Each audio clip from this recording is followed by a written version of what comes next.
Hello, welcome back. It's hard to believe that this financial performance belongs to a young Chinese e-commerce company, PDD, which is less than 10 years old. Strong revenue growth momentum went from losses to profit with strong free cash flow.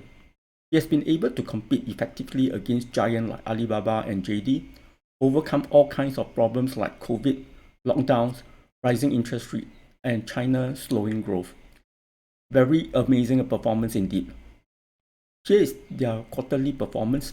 Their year-to-year revenue growth have been accelerating. This is a great quote by Andy Grove. It's through crisis that we find great companies that not only survive and thrive. PDD is one such great companies during this challenging period. Here is Alibaba. Their performance does reflect the challenging operating environment in China. So is JD. Here are some metrics for comparison with its closest competitor. PDD was founded much later. It is less than 10 years old compared to Alibaba and JD, which is founded in the late 90s.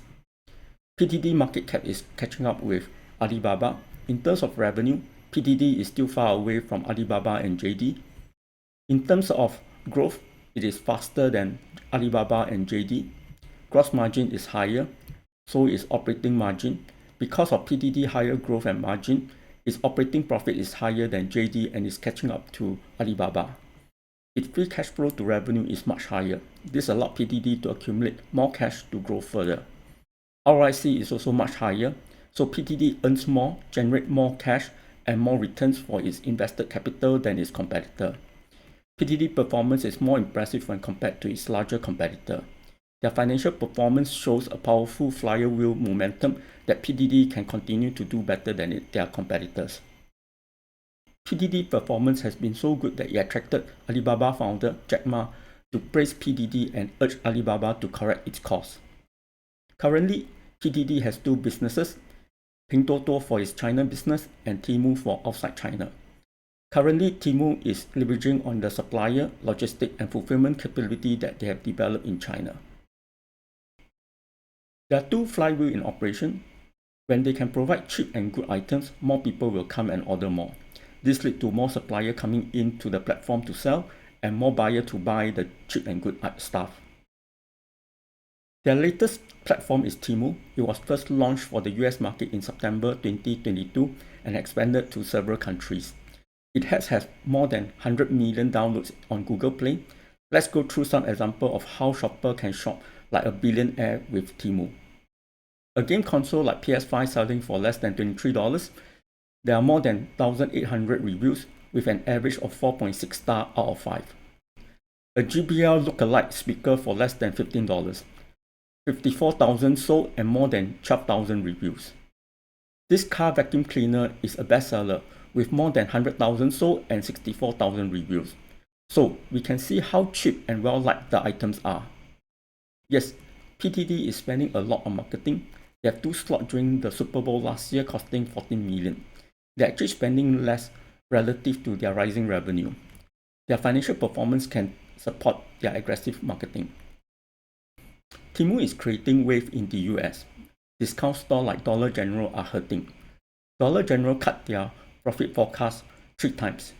Shoppers are not buying their higher margin discretionary goods, they are just buying their low margin items.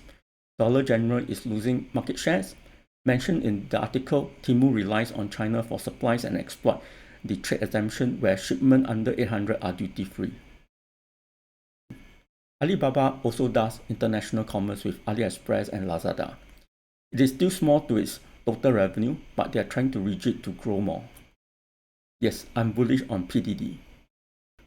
PDD thrives well in crisis, COVID, lockdowns, slowing down of China. This shows PDD resiliency and quality.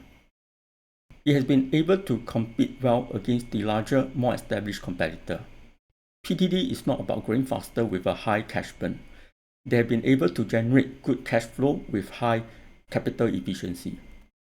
It has been laser focused on e-commerce. Its competitor has expanded to many other businesses and lost their focus.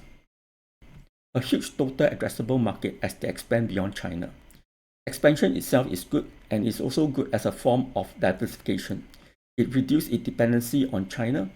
As a whole, it helped PDD to develop a few growth engines. They're still very secretive. There's no mention of Temu and breakdown of revenue by country. The business is still at an early stage and not significant enough that they are required to report, so they remain secretive for now. Their reporting are mostly the usual standard financial statement stuff. What is their goal? To be a global e-commerce leader? It is possible and they can.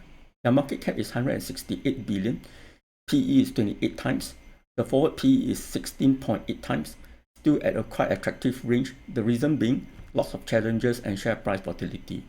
Expect competitive retaliation from the biggest rival in each country they are operating in. They won't just let PDD win their customer and gain market share. Expect government to launch trade restriction and sanction to protect their market.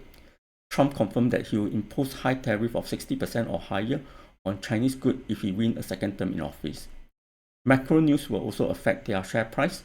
It won't be an easy ride up. Do your own research to have your conviction. It may not be suitable for everyone. That's all for now. Hope you find it useful. Do give a like and subscribe to the channel.